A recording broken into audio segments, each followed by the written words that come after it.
2024 April 23 ചൊവ്വ. ഇന്ന് 1199 മേടം 10. വാർത്തകൾ വായിക്കുന്നത് ജി രവി. കാൻഡിഡേറ്റ് ചെസ് ചരിത്രമെഴുതി തമിഴ്നാട്ടുകാരൻ ഡി ഗുഗേഷ്. ലോക ചെസ് ചാമ്പ്യൻ പോരാട്ടത്തിന് അർഹത നേടുന്ന പ്രായം കുറഞ്ഞ താരം. ലോക ചെസ് ചരിത്രം തമിഴ്നാട്ടുകാരൻ ദൊമ്മരാജു ഗുഗേഷ് തിരുത്തിയെഴുതി. ലോക ചാമ്പ്യൻ ഡിങ് ലെറനെ എതിരാളിയെ നിശ്ചയിക്കുന്ന കാൻഡിഡേറ്റ് ചെസ് ചാമ്പ്യൻഷിപ്പിൽ ജേതാവായ 17-കാരൻ ഡി ഗുഗേഷ് ഈ നേട്ടം കൈവരിക്കുന്ന ഏറ്റവും പ്രായം കുറഞ്ഞ താരമായി. ഇതിഹാസ താരം ഗാരി കാസ്പറോവ് 40 വർഷം മുൻപ് കുറിച്ച ചരിത്രമാണ് ചെന്നൈയിൽ നിന്നുള്ള ഗുഗേഷ് തിരുത്തിയത്. 1984 20-ാം വയസ്സിലായിരുന്നു Russian grand master Kasparov candidates ജേതാവായത്. നിർണായകമായ അവസാന റൗണ്ട് മത്സരത്തിൽ അമേരിക്കൻ ഗ്രാൻഡ് മാസ്റ്റർ ഹികാരു നക്കാമുറയും ഗുഗേഷും സമനിലയിൽ പിരിഞ്ഞു. സമാന്തരമായി നടന്ന മറ്റൊരു മത്സരത്തിൽ റഷ്യൻ ഗ്രാൻഡ് മാസ്റ്റർ യാൻ നീപ്പോനീഷിയും അമേരിക്കക്കാരൻ ഫാബിയോ കരുവാനയും സമനിലയോടെ വഴങ്ങി. ഇതോടെ 14 കളികളിൽ നിന്ന് 9 പോയിന്റുമായി ഗുഗേഷ് ജേതാവായി. ഗുഗേഷിന് സമ്മാനത്തുകയായി 88,500 യൂറോ, അതായത് ഏകദേശം 78.5 ലക്ഷം രൂപ ലഭിക്കും. നിലവിലെ ലോക ചാമ്പ്യൻ ഡിങ് ലെറനും ഗുഗേഷും തമ്മിലുള്ള പോരാട്ടമാണ് ഇനി അടുത്തത്. ഈ വർഷം അവസാനത്തോടെ നടക്കേണ്ട ഈ മത്സരത്തിൻ്റെ വേദി തീരുമാനിച്ചിട്ടില്ല. ഇതിൽ ജേതാവാകുന്നയാൾ പുതിയ ലോക ചാമ്പ്യനാകും. വനിതകളുടെ കാൻഡിഡേറ്റ് ചാമ്പ്യൻഷിപ്പിൽ ചൈനയുടെ ടാൻ സോങ്ങി ജേതാവായി. ഇന്ത്യക്കാരി കൊനേരു ഹംപിക്കാണ് 2-ാം സ്ഥാനം. സമൂഹ മാധ്യമ പരിശോധന. ഇതുവരെ 67 കേസുകൾ. 3 ദിവസം പൂർണ്ണ ജാഗ്രത. നിശബ്ദ പ്രചാരണ ദിവസം ഇറക്കാൻ വ്യാജ പോസ്റ്ററുകൾ ഒരുങ്ങുന്നതായി നിഗമനം. നിശബ്ദ പ്രചാരണ ദിവസങ്ങളിൽ സമൂഹ മാധ്യമം വഴി പ്രചാരണത്തിനും കുപ്രചാരണത്തിനും തയ്യാറായി ഇരിക്കുന്നവരുടെ ശ്രദ്ധയ്ക്ക് ആ ദിവസങ്ങളിൽ പൂർണ്ണമായും സമൂഹ മാധ്യമങ്ങൾ നിരീക്ഷിക്കുന്നതിനും എതിർ സ്ഥാനാർത്ഥികൾക്കെതിരെ മോശം പോസ്റ്റ് ഇടുന്നവരെയും വോട്ടർമാരെ സ്വാധീനിക്കാൻ തെറ്റായ പ്രചാരണം നടത്തുന്നവരെയും അപ്പോൾ തന്നെ കസ്റ്റഡിയിലെടുക്കുന്നതിനും നിർദ്ദേശം. പോസ്റ്റുകൾ അപ്പോൾ തന്നെ ഡിലീറ്റ് ചെയ്യും. ഇതിനായി നാളെയും മറ്റന്നാളും തിരഞ്ഞെടുപ്പ് ദിവസവും പ്രത്യേക സമൂഹ മാധ്യമ പട്രോളിംഗ് നടത്താൻ പോലീസ് നോഡൽ ഓഫീസർമാർക്ക് തിരഞ്ഞെടുപ്പ് കമ്മീഷൻ നിർദ്ദേശം നൽകി. തിരഞ്ഞെടുപ്പുമായി ബന്ധപ്പെട്ട് സമൂഹ മാധ്യമ പോസ്റ്റുകളുടെ പേരിൽ കേരളത്തിൽ നിലവിൽ 67 കേസുകളാണ് പോലീസ് രജിസ്റ്റർ ചെയ്തത്. ഇതിൽ 28 കേസുകൾ തിരഞ്ഞെടുപ്പ് കമ്മീഷനെതിരെയും വോട്ടിംഗ് യന്ത്രത്തിനെതിരെയും നടത്തിയ പ്രചാരണത്തിനാണ്. സ്ഥാനാർത്ഥികൾക്കെതിരെ തെറ്റിദ്ധരിപ്പിക്കുന്ന പോസ്റ്ററുകൾ പ്രചരിപ്പിച്ചതിനാണ് മറ്റു കേസുകൾ. കെ ശൈലജയ്ക്കെതിരായ വീഡിയോ ആരോപണവുമായി ബന്ധപ്പെട്ട് 6 പ്രതികളെ അറസ്റ്റ് ചെയ്യാൻ പോലീസിന് നിർദ്ദേശം നൽകിയിട്ടുണ്ട്. ശൈലജയ്ക്കൊപ്പം പാനൂർ ബോംബ് കേസിലെ പ്രതിയുടെ ഫോട്ടോ പ്രചരിപ്പിച്ചതിന് CPM ജില്ലാ സെക്രട്ടറിയുടെ പരാതിയിൽ കേസെടുത്തിട്ടുണ്ട്. രാഹുൽ ഗാന്ധി തോൽക്കുമെന്ന് കോൺഗ്രസ് നേതാവ് VM സുധീരൻ പറഞ്ഞതായി ഫോട്ടോ ഉൾപ്പെടുത്തി വ്യാജമായി പ്രചരിപ്പിച്ചതും കേസെടുത്തു. BJP സ്ഥാനാർത്ഥി രാജീവ് ചന്ദ്രശേഖറിനൊപ്പം ഇടതുമുന്നണി കൺവീനർ EP ജയരാജൻ്റെ ഭാര്യ കൂടിക്കാഴ്ച നടത്തുന്ന ഫോട്ടോ പ്രചരിപ്പിച്ചതിനെതിരെ രാജീവ് ചന്ദ്രശേഖറും EP ജയരാജനും വെവ്വേറെ പരാതി നൽകിയിരുന്നു. വ്യാജ ഫോട്ടോയാണെന്ന് തെളിഞ്ഞതിനെ തുടർന്ന് ഇതിലും കേസെടുത്തു.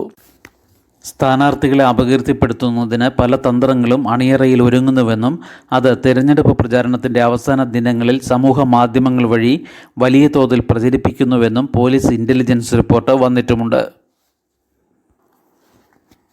14-കാരി അതിജീവിതയ്ക്ക് ഗർഭഛിദ്രാനുമതി. പീഡനക്കേസിലെ 14 വയസ്സുള്ള അതിജീവിതയ്ക്ക് സുപ്രീം കോടതി ഗർഭഛിദ്രത്തിന് അനുമതി നൽകി. 28 ആഴ്ച പ്രായമായതിനാലാണ് ഗർഭഛിദ്രം നടത്താൻ മഹാരാഷ്ട്ര സ്വദേശിയായ പെൺകുട്ടിയുടെ അമ്മ സുപ്രീം കോടതിയെ സമീപിച്ചത്. മഹാരാഷ്ട്രയിലെ സിയോൺ ആശുപത്രിയിൽ സുരക്ഷിത ഗർഭഛിദ്രത്തിന് മെഡിക്കൽ ബോർഡ് രൂപീകരിക്കാൻ സവിശേഷ അധികാരം ഉപയോഗിച്ച് കോടതി നിർദ്ദേശിച്ചു. ചെലവ് മഹാരാഷ്ട്ര സർക്കാർ വഹിക്കണം. വിദഗ്ധ ഡോക്ടർമാരുടെ നേതൃത്വത്തിൽ പരിശോധന നടത്തിയാണ് ഗർഭഛിദ്രത്തിന് അനുമതി നൽകിയത്. നേരത്തെ ആവശ്യം മഹാരാഷ്ട്ര ഹൈക്കോടതി നിരാകരിച്ചിരുന്നു. ഭിന്നശേഷിക്കാരുടെ അമ്മമാർക്ക് അവധി നിഷേധിക്കാൻ പാടില്ലെന്ന് കോടതി.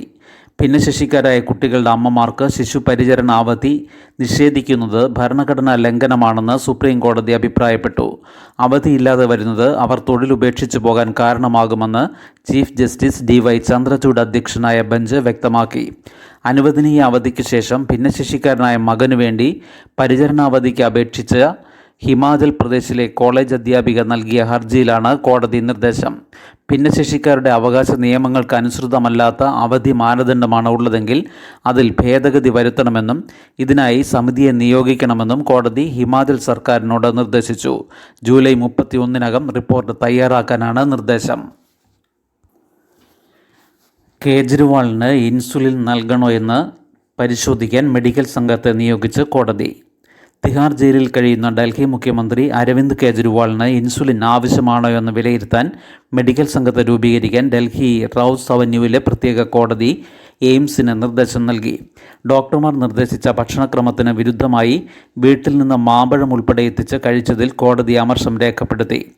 പ്രമേഹ രോഗം വർദ്ധിച്ച സാഹചര്യത്തിൽ ഡോക്ടറെ വീഡിയോ കോൺഫറൻസിങ്ങിലൂടെ കാണാൻ അനുവദിക്കണമെന്ന ഹർജി തള്ളിയാണ് പ്രത്യേക കോടതി ജഡ്ജി കാവേരി ബവേജ മെഡിക്കൽ സംഘത്തെ നിയോഗിക്കാൻ നിർദ്ദേശിച്ചത്.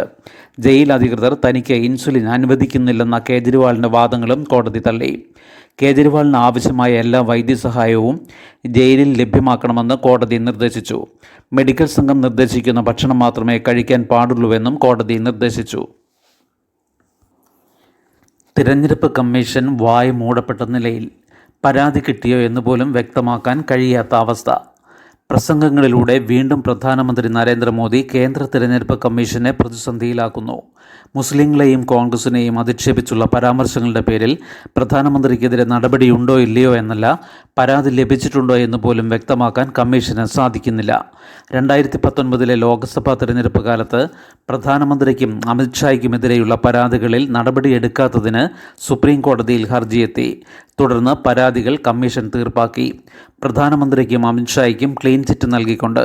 പിന്നാലെ ക്ലീൻ ചിറ്റ് നൽകിയുള്ള കമ്മീഷൻ്റെ ഉത്തരവ് ചോദ്യം ചെയ്യുന്നതാവും ഉചിതമെന്ന് വ്യക്തമാക്കി സുപ്രീം കോടതിയും തീർപ്പാക്കി. കമ്മീഷൻ ലഭിച്ച പരാതികളിൽ ആരോപണ വിധേയർക്കെതിരെ നടപടിയെടുക്കണമോ വേണ്ടയോ എന്നതിൽ അന്ന് തെരഞ്ഞെടുപ്പ് കമ്മീഷണർമാർക്കിടയിൽ അഭിപ്രായ ഭിന്നതയുണ്ടായി. നടപടി വേണമെന്ന നിലപാടെടുത്ത കമ്മീഷണർ അശോക് ലവാസ പിന്നീട് രാജിവെക്കുകയും ചെയ്തു. തെരഞ്ഞെടുപ്പ് കമ്മീഷനായി നിയമിക്കപ്പെടേണ്ടവരുടെ സമിതി സംബന്ധിച്ച കേസിലെ വിധിയിൽ കഴിഞ്ഞ വർഷം സുപ്രീം കോടതി പറഞ്ഞത് ഇങ്ങനെ: പ്രായപൂർത്തി വോട്ടവകാശം എന്നത് ജനാധിപത്യത്തിൻ്റെ ഹൃദയഭാഗത്താണ്.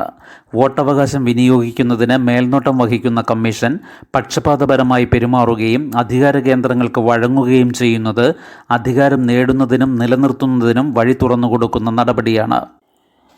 ഇത്തവണത്തെ ലോക്സഭാ തെരഞ്ഞെടുപ്പിൻ്റെ സമയക്രമം പ്രഖ്യാപിക്കാൻ കഴിഞ്ഞ മാസം 16-ന് തെരഞ്ഞെടുപ്പ് കമ്മീഷൻ നടത്തിയ പത്രസമ്മേളനത്തിൽ മോദിക്കും അമിത്ഷായ്ക്കുമെതിരെ നേരത്തെ നടപടിയെടുക്കാതിരുന്നത് ചോദ്യമായി ഉന്നയിക്കപ്പെട്ടിരുന്നു.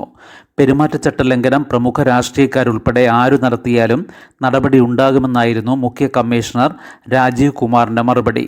എന്നാൽ ഇപ്പോൾ പരാതി ലഭിച്ചിട്ടുണ്ടോ എന്ന് സ്ഥിരീകരിക്കാൻ പോലും കമ്മീഷൻ തയ്യാറാകുന്നില്ല. രാജസ്ഥാനിൽ ഏതാനും മണ്ഡലങ്ങളിൽ കടുത്ത മത്സരമെന്ന് വിലയിരുത്തപ്പെടുന്ന സമയത്താണ് മോദി മതാടിസ്ഥാനത്തിലുള്ള വേർതിരിവിൻ്റെ രാഷ്ട്രീയം പ്രയോഗിക്കുന്നത്. കോൺഗ്രസിൻ്റെ പ്രകടന പത്രിക മുസ്ലിം ലീഗിൻ്റെ ആശയം പ്രതിഫലിപ്പിക്കുന്നുവെന്നാണ് ആദ്യം മോദി ആരോപിച്ചത്. ഇപ്പോൾ ആരോപണം പാർട്ടിക്കപ്പുറം സമുദായം പറഞ്ഞുള്ളതായി. സമൂഹത്തിൽ ഭിന്നിപ്പിന് കാരണമാകുന്ന ഇത്തരം പരാമർശങ്ങൾ പെരുമാറ്റച്ചട്ടത്തിൻ്റെയും ഇന്ത്യൻ ശിക്ഷാ നിയമത്തിലെ 153A വകുപ്പിൻ്റെയും ഉൾപ്പെടെ ലംഘനമാണെന്ന് കമ്മീഷൻ വ്യക്തമാക്കിയിട്ടുള്ളതുമാണ്. മോദി ഇത്തരത്തിൽ വിവാദമുണ്ടാക്കുന്നത് ഇതാദ്യമല്ല. കമ്മീഷൻ ഇടപെടാതിരിക്കുന്നതും ഇതാദ്യമല്ല. രണ്ടാംഘട്ട തെരഞ്ഞെടുപ്പ് കർണാടകയും മഹാരാഷ്ട്രയും രണ്ട് മുന്നണികൾക്കും നിർണായകം. 26-ന് രണ്ടാം ഘട്ടമായി വോട്ടെടുപ്പ് നടക്കുന്ന 88 സീറ്റുകളിൽ കഴിഞ്ഞ തവണത്തെ ആധിപത്യം നിലനിർത്തുകയെന്നത് BJPയുടെ ലക്ഷ്യം. ഇന്ത്യ സഖ്യത്തിനാകട്ടെ ഇത് തിരിച്ചുവരവിനുള്ള ജീവൻ മരണ പോരാട്ടവും. NDA 62, ഇന്ത്യ സഖ്യം 25 എന്നതാണ് കഴിഞ്ഞ തവണത്തെ കക്ഷിനില. ഇന്ത്യ സഖ്യത്തിൻ്റെ സീറ്റുകളിൽ 20ഉം കേരളത്തിലായിരുന്നു. 2019 കനത്ത തോൽവി നേരിട്ടപ്പോഴും വോട്ട് ശതമാനം കാര്യമായി കുറഞ്ഞിരുന്നില്ലെന്നതും കർണാടകയിൽ ഭരണം പിടിച്ചതുമാണ് കോൺഗ്രസിന് ആത്മവിശ്വാസം നൽകുന്ന ഘടകങ്ങൾ. വോട്ടുണ്ടോ അറിയാൻ 4 മാർഗങ്ങൾ. വോട്ടർ പട്ടികയിൽ പേരുണ്ടോ എന്നറിയാൻ 4 മാർഗങ്ങൾ. 1. വോട്ടർ ഹെൽപ്പ് ലൈൻ നമ്പറായ 1950 STD കോഡ് ചേർത്ത് വിളിക്കുക. തുടർന്ന് വോട്ടർ ID കാർഡ് നമ്പർ നൽകിയാൽ വിവരങ്ങൾ ലഭിക്കും. 2. ECA എന്ന് ടൈപ്പ് ചെയ്ത് സ്പേസ് ഇട്ട ശേഷം ഇലക്ഷൻ ID കാർഡിലെ അക്കങ്ങൾ ടൈപ്പ് ചെയ്ത് 1950 SMS അയക്കാം. വിവരങ്ങൾ മറുപടി SMS ആയി ലഭിക്കും. 3. കേന്ദ്ര തിരഞ്ഞെടുപ്പ് കമ്മീഷൻ്റെ വെബ്സൈറ്റായ ECA.gov government.in പ്രവേശിച്ച് ഇലക്ട്രൽ സെർച്ച് എന്ന ലിങ്കിൽ ക്ലിക്ക് ചെയ്ത് ഇലക്ഷൻ ID കാർഡ് നമ്പറും സംസ്ഥാനവും നൽകിയാൽ വിവരങ്ങളെല്ലാം ലഭിക്കും.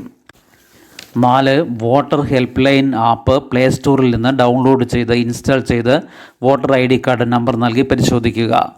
മുകളിൽ പറഞ്ഞതുപോലെ വിവരങ്ങൾ നൽകിയാൽ വോട്ടർ പട്ടികയിലെ പേര്, പാർട്ട് നമ്പർ, ക്രമനമ്പർ, പോളിംഗ് ബൂത്ത് തുടങ്ങിയവയൊക്കെ ലഭിക്കും.